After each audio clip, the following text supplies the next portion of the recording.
Creating your own reality. Is it possible for me? I am Jennifer K. Hill, the Consciousness Architect, and I am here to tell you that it's not only possible, it's closer than you might think. Welcome to the show. Hello, friends, and welcome back to another episode of Regarding Consciousness. I am Jennifer K. Hill, and it is such a pleasure and honor to be with you always and to get to draw from wisdom leaders around the world. This particular wisdom leader is a friend who I had the privilege and honor of meeting via HeartMath through mutual friends when we were co-producing a show together in April of 2020.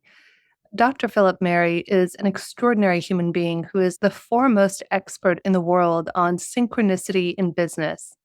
He is an expert as well at global leadership and is a team coach, a keynote speaker, a trainer and facilitator with over 30 years of experience and team coaching in 63 countries. As well as being an individual and team coach, Philip also conducts coaching for leaders workshops and master team coach, having certified over 400 team coaches. One of my favorite things that we're going to be diving into today is that Philip, I think, is the only person or was the first person in the world to get a PhD on synchronicity. And Philip, I think it's such a beautiful synchronicity that our paths aligned. I was able to see you a month or two ago when I was visiting Singapore, and I'm just so excited to share your wisdom today on synchronicity. Thank you for being here, my friend. It's great to be with you, Jennifer. I think we met a couple of years ago, right? But we've kept in touch since then. One or two just little corrections. I'm the only person with a grounded theory PhD in Ah, leadership and synchronicity.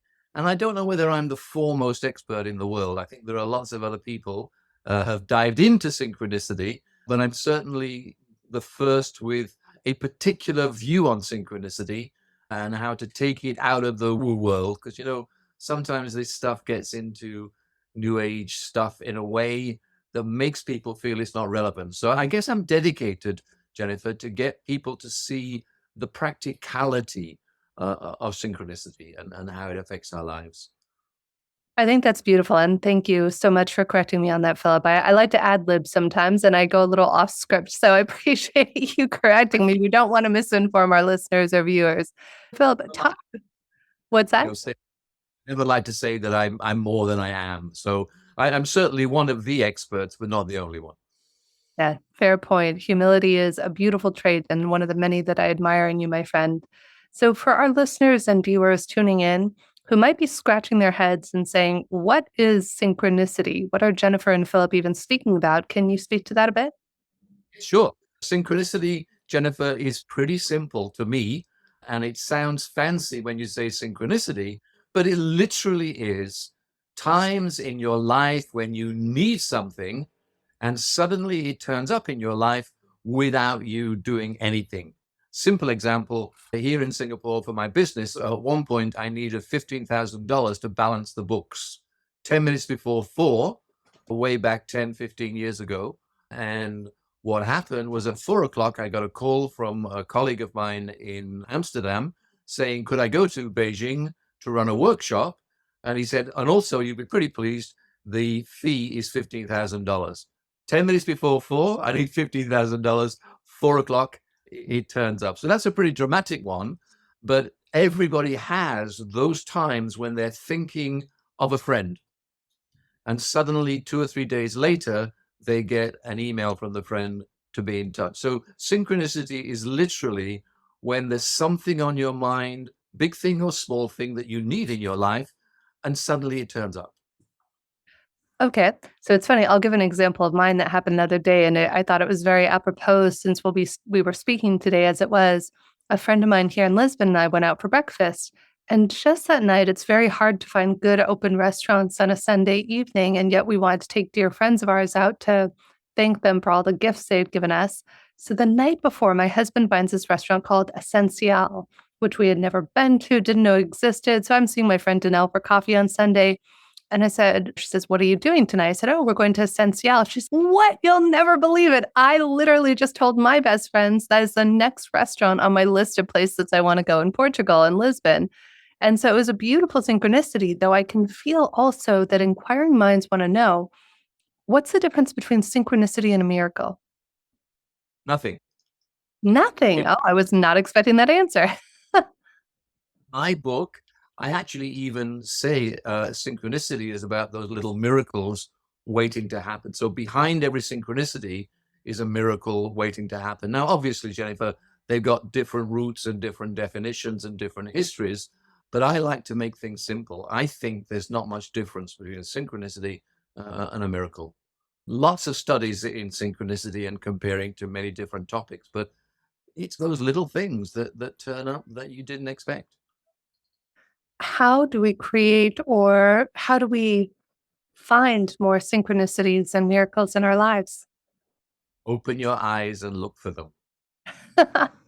Yes, I love that. It is true. I teach people every day. I write down all of the miracles and synchronicities. And if we're not actively paying attention and focusing our conscious mind looking for it, it's easy to get sidetracked by the pain and the frustration and the upset that life happens. You're absolutely right, Jennifer. And it's like seeing the world with new eyes. A lot of people tell me, I teach master classes on synchronicity, and a lot of people say to me that an answer to a problem has been around all of the time, but they didn't really see it before. And how I got into synchronicity, it kept happening to me, lots of little and big things. And so you then begin to say to yourself, wow, is this the way the world works? And because you say that, then you begin to look more clearly. A lot of people have synchronicities happen to them and they just say, that was luck. And they go on with the rest of their life. But for me, what took me down the road of really ending up with my PhD in synchronicity was saying, there's more to this. This is a strange thing to have happened. I wonder what it is. And the more you look, the more synchronicities turn up. Tell us a So yeah, bit more about how you went to get a PhD in synchronicity and what in particular you studied. I think it's so fascinating. well, I literally, that's what I studied, synchronicity and leadership. First of all, I actually applied to do the law of attraction, to Hmm. study the law of attraction. Wanting to know what's the science behind this? What's the thinking behind this? And once I got to university and began to do my research, there wasn't so much written about the law of attraction except the book The Secret and other things. Once I looked at it, I said, no, actually, this is synchronicity. The word famous, made famous by Carl Jung, who really brought it to our attention. Although I think synchronicity has been around since the beginning of the world. All of us have had this happen, and it's happened throughout history. So I began to then just delve further into it. I talked to my clients, and the interesting thing, Jennifer, is when I talked to them and said, does this happen to you? A lot of them said yes. And then they said, but please don't tell my boss. True story, right? It's a secret. What happens is that because synchronicity belongs to what some people call new age woo stuff, they don't think as a leader that it will be good for their reputation as a leader if they actually shared that intuition and synchronicity help them on their leadership journey. They don't teach synchronicity on your MBA. And so leaders are reticent to actually talk about it. That really, as I looked around and saw very little on business and synchronicity and leadership and synchronicity, lots of stuff in the spiritual text, but not much in the leadership literature. So I said, this is what I want to do. My mission here, and I got a very strong sense of mission, Jennifer, in the sense of if this happens and it's not written about, I want to introduce people to this structure, to this concept, this phenomena, and get them to think about it. So I did 4 years, 6 years, 4 or 5 years at Tilburg University, supervised by the great Dr. David Cooper Ryder, who founded Appreciative Inquiry, and literally went all over the world in search of synchronicity in terms of the places that I visit, and integrated that into my PhD. Interviewed 22 people who had synchronicity to happen to them. And literally, it's a grounded theory PhD, meaning that I didn't begin with a hypothesis. You actually, when you're looking at a relatively unusual topic, you just ask people. So 22 people, I asked them, what facilitates synchronicity?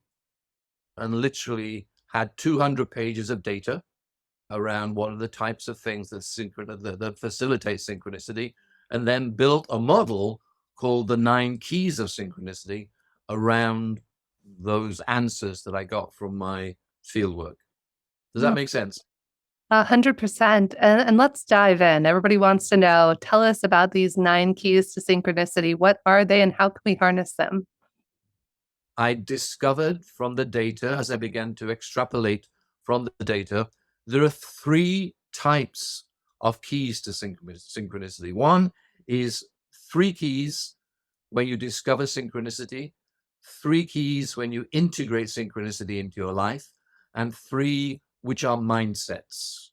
And it's like an integration of all 9 of them that helps you. So when I coach people, coach leaders and teams on synchronicity, it could be that you're good at key number 8, but not good at key number 3.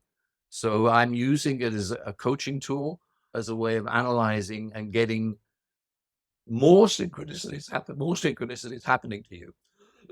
Excuse me, I got a frog in my throat.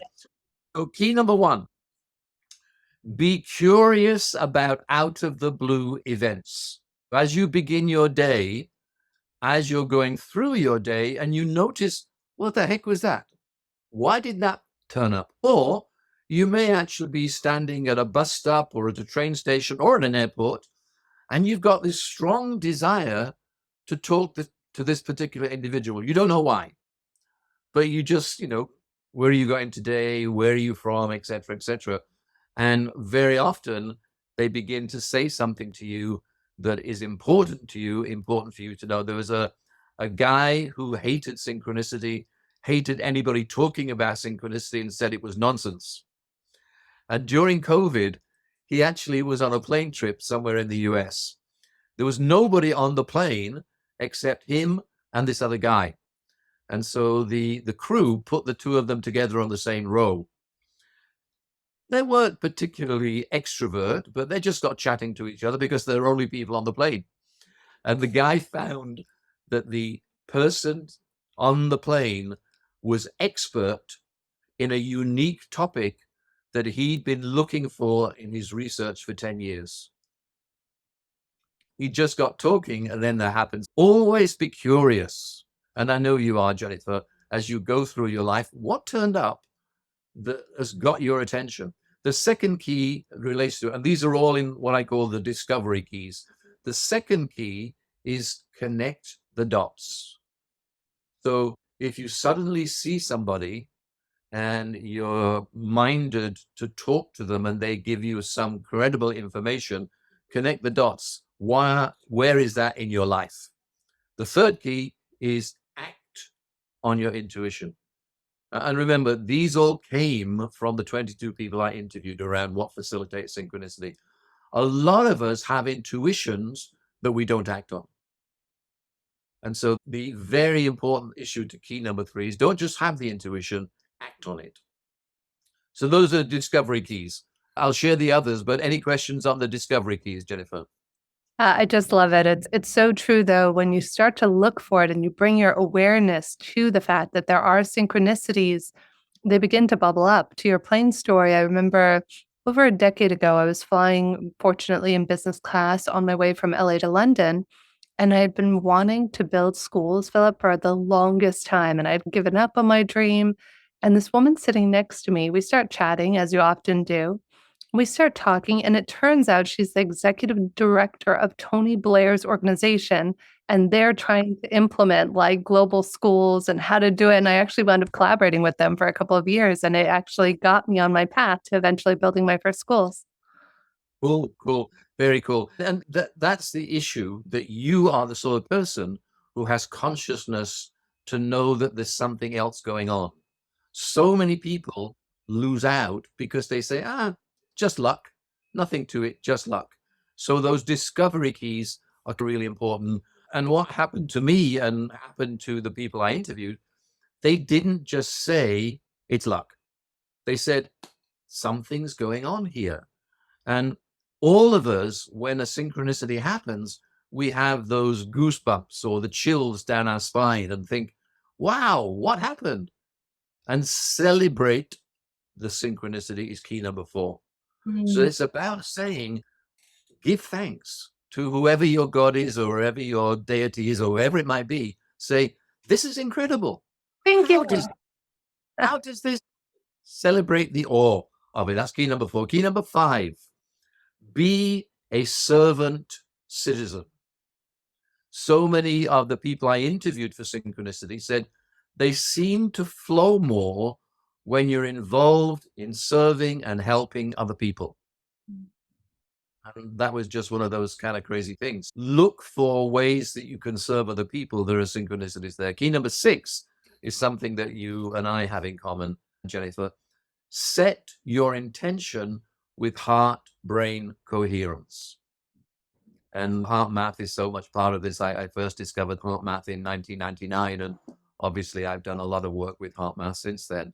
There's something about the issue of quantum entanglement which causes coherence. So I delved a lot, Jennifer, in my PhD into quantum mechanics and the fact that at the heart of who we are is vibrating energy. Um, Uh, we need to let go of the mindset, which is a Newtonian mindset that says matter is solid. Quantum entanglement and quantum physics has told us that matter is vibrating energy. And our heart perceives as through heart math before our brain. And so when I say set intention with heart brain coherence, so if I, for example, wanted to travel to Africa at the moment, then I'd set very clearly with my mind, I'm traveling to Africa and really enjoying it. And then I say, what does that feel like as I achieve that goal? So imagine what it feels like. And then once I've got the clarity of the words from my mind and the clarity of the feeling from my heart, then I'm in heart-brain coherence, which means that I'm more likely to tune in to quantum energy. And I like to feel that there's energy all around us waiting to serve us, waiting to bring us what it is that we want. And we need to tune into it through coherence. And if I may piggyback on what you're adding there, Philip, which I love, one of the things I found, I discovered this probably over a decade ago, long before I discovered heart math, is I noticed that if you set your intention, and again, adding the heart brain coherence is an added layer of consciousness that you can add. But if you, and I don't like to use the word but, and if you set your intention and you wholeheartedly have this desire and you are 1000% committed and unattached to how it's going to show up, what it might look like, even to it happening in general, you let go of the attachment and yet you have certainty beyond logic. I did something like this, gosh, I guess it was 11 years ago because it was when my nephew was born.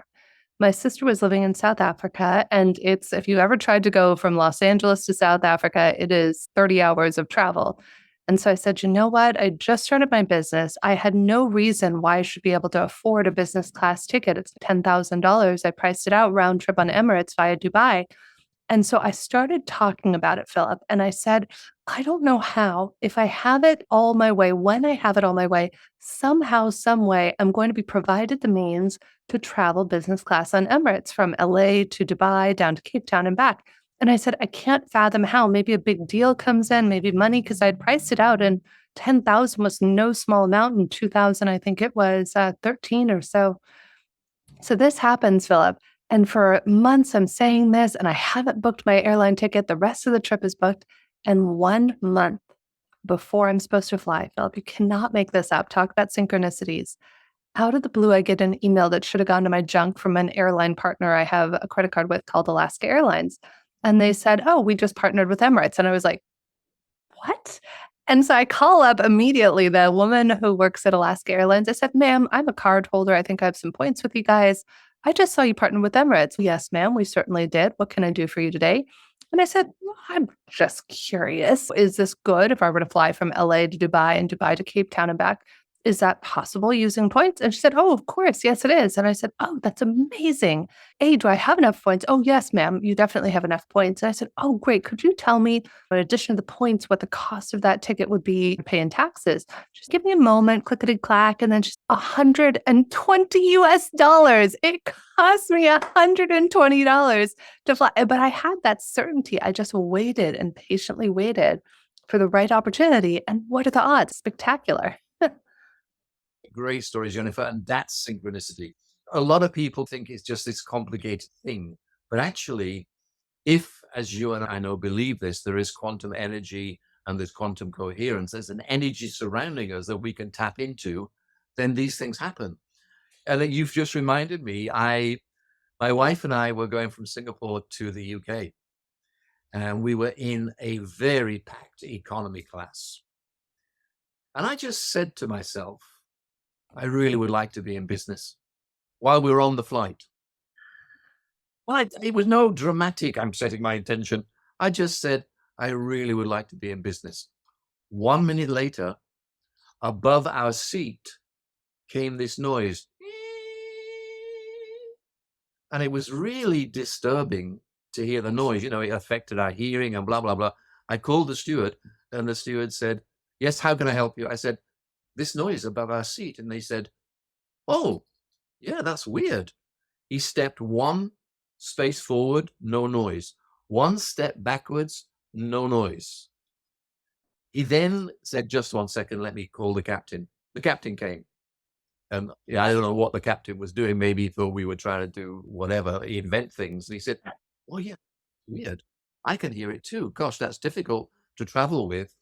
Steward came back and said, I'm really sorry about this, sir. We haven't found the cause. Would you mind moving to business class? I love that. That's so true. And that's miraculous and synchronicity. And my friend Amy, who you met when we were in Yeah. Singapore, the only flight she was not flying business was from Paris back to Minnesota. And I kept telling her, I was like, Amy, girl, it's a long flight. We've been traveling for 3 weeks. You got to upgrade. And she's 10. It's okay. I'm sure I'll be comfortable in whatever comfort on the airline she was flying. And she and I had set an intention the day she was flying. I'll protect her and send her miracles. Literally, same thing with her. She boards the flight. They just upgraded me to business. So when you are looking for the good things happen because you're in the frequency and vibration of it. And that's right. And I guess what really struck me about my story, I didn't do anything fancy. So my key number 6 is setting intention with heart-brain coherence. You can do that consciously and strongly, but sometimes it just happens. Sometimes you don't have to do anything. It just comes. And that's absolutely crucial. Let me go through the final 3 so we get that out of the way. Key number 7. So here now are the mindsets, Jennifer. Key number 7, live with a mindset of hope and possibility. And a lot of people don't do that. And they'll come to me and say, what's all this synchronicity stuff? I set my intention, nothing happened. And I'll say, what was your underlying feeling about whether it will happen or not? I had a woman I was coaching, and she wanted a particular job in a global organization. And she came back from the interview and she said to me, I didn't get the job. Typical. I never thought I would. Nothing good ever happens to me. I said, hang on. When did you first say that phrase? Nothing good ever happens to me.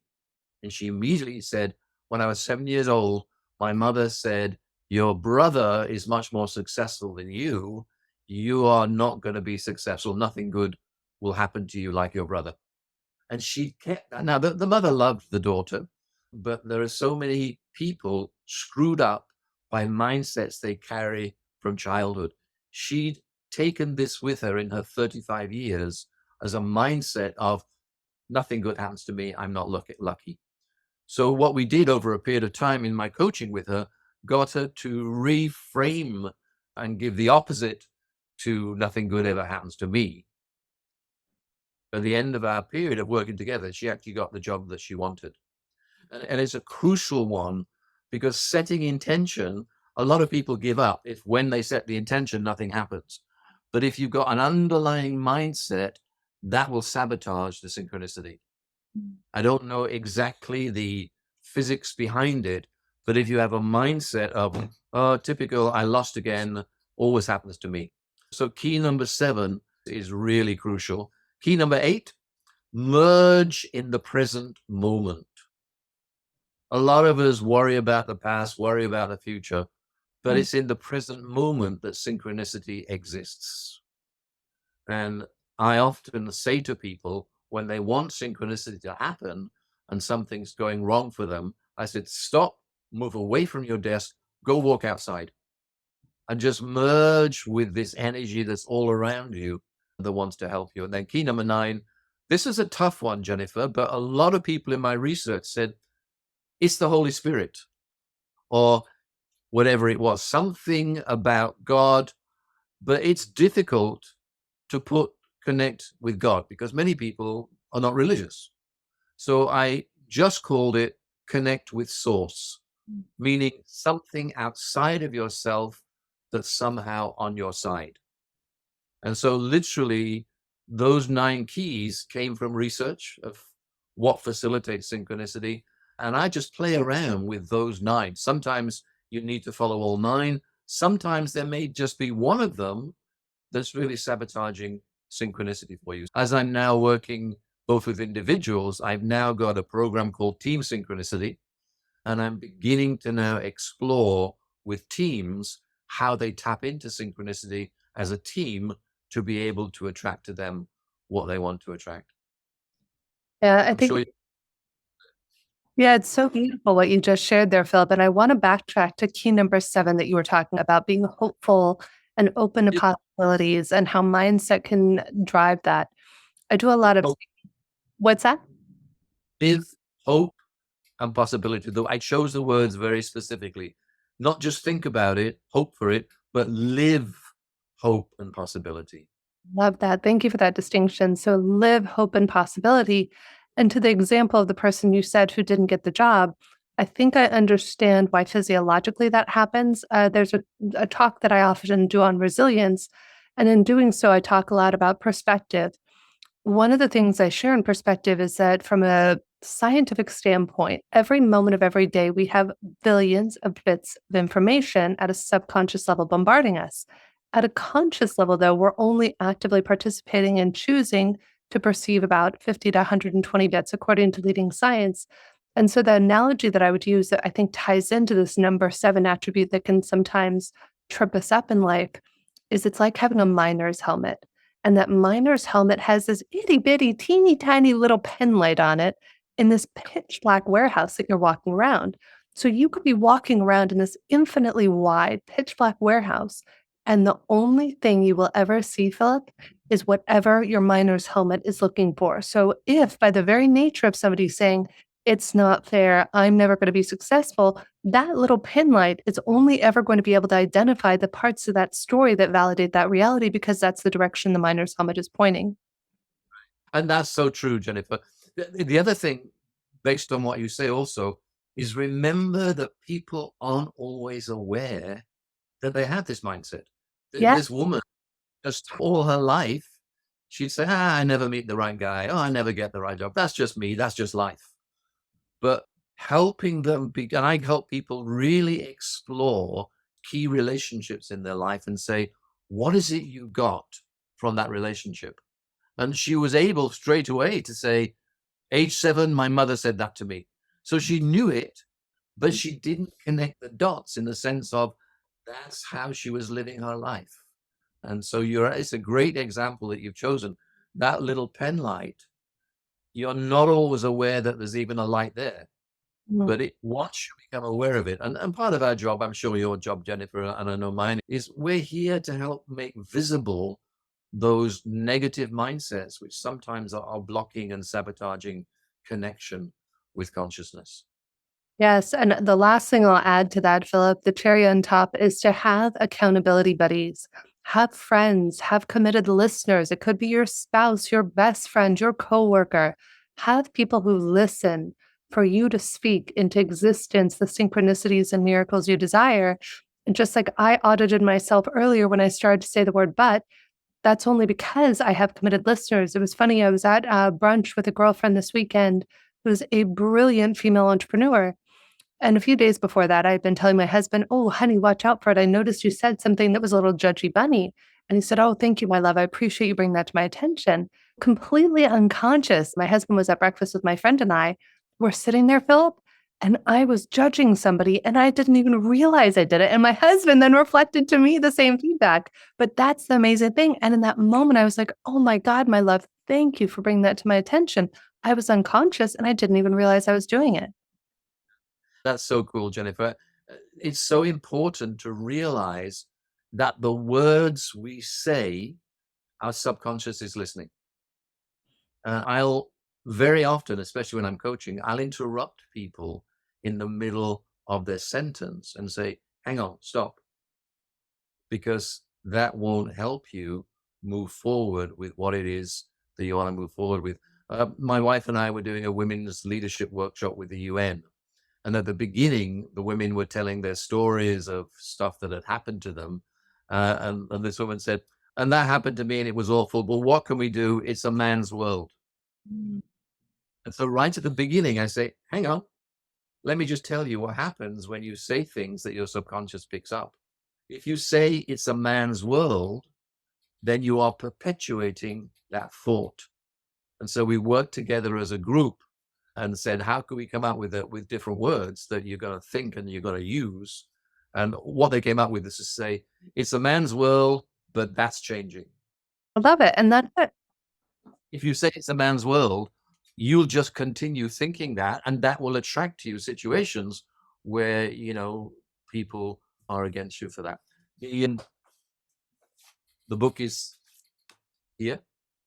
The 9 Keys of Synchronicity. Again, we've been, for those of you who might be listening on iTunes or Spotify or one of the other channels, again, the book is The 9 Keys of Synchronicity with Philip Mary, who has been here with us today. And Philip, where would you like people to connect with you? What's the best way for people to get the book, find out about you? Mary.com. Say that again, you cut out. www.philipmary, one L in Philip, MERY.com. Beautiful, Philip. Any closing advice or thoughts or wisdom that you'd love to leave our audience with today? It's about possibility, Jennifer. I think that all of us, including me, get stuck in why is this not happening? And so my closing words would be to take a look at your mindset. Synchronicity is not something that I made up. It's happened all through history and it's available to us. So it's like saying the possibilities are there. You just need to open your eyes and realize them and look for them. Mhm. Wonderful words of wisdom from Dr. Philip Mary, who has been with us today on Regarding Consciousness. I am Jennifer K. Hill, and my wish for each and every one of you as you go out into your weeks and months ahead, may you see, may your eyes be open to the wonder and awe of all the synchronicities and miracles already around you. May you have the wisdom to recognize and appreciate them, and may they multiply in your life and the lives of those you love. Thank you for being here with us today. Thank you, Jennifer.